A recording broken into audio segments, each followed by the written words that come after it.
Itong dough na 'to mga ka-master, pagkatapos nyong namasa ay palsain nyo ng 13 minutes at takpan nyo ng plastic, at pagkatapos ng 13 minutes ay masahin nyo ulit ng 5 minutes.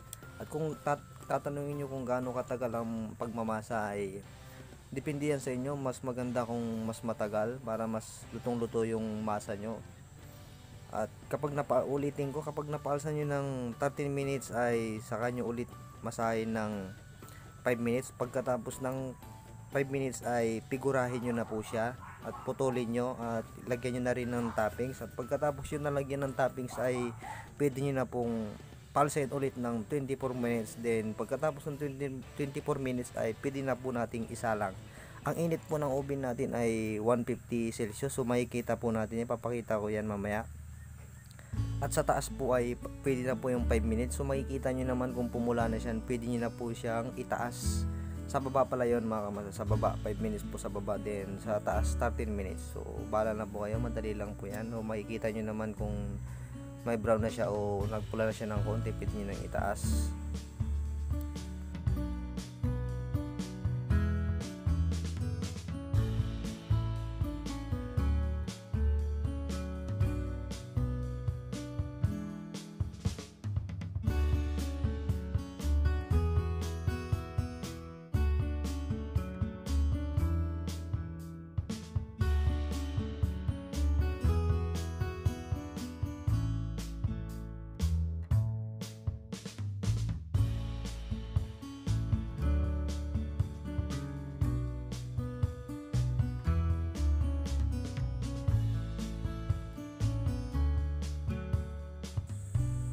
Ang putol ko po dito ay 25 grams. So bahala na po kayo kung gaano gusto nyong kalaki, 20 grams o 100. So bahala na po kayo. Dahil kapag malaki yung putol nyo ay baka malugi kayo. Then kapag sobrang ng liit naman baka sabihin nila ay kuripot kayo. Kaya sa akin po kasi ay 25 po talaga yung putol ko, kasi cheese bread lang naman po ito. At yung toppings po niya ay napakadaling gawin lang. Haluin nyo lang po at pag nandyan po yung recipe niya sa screen.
Ito na po yung pinalsa natin ng 24 minutes. Uulitin ko po, ang init po ng oven natin ay 150 Celsius, then 5 minutes po sa baba, then itaas nyo ay 3 minutes na po. Then titignan nyo na lang po, baka masunog. Kapag okay na po siya, nag-brown na po siya taas at sa gilid at sa baba ng tinapay nyo, ay pwede nyo na pong kunin yan. At makikita nyo naman kung sobra sa brown ay siguradong sunog na po yan. O, tignan nyo na lang po at yun lang po. Salamat po sa panonood.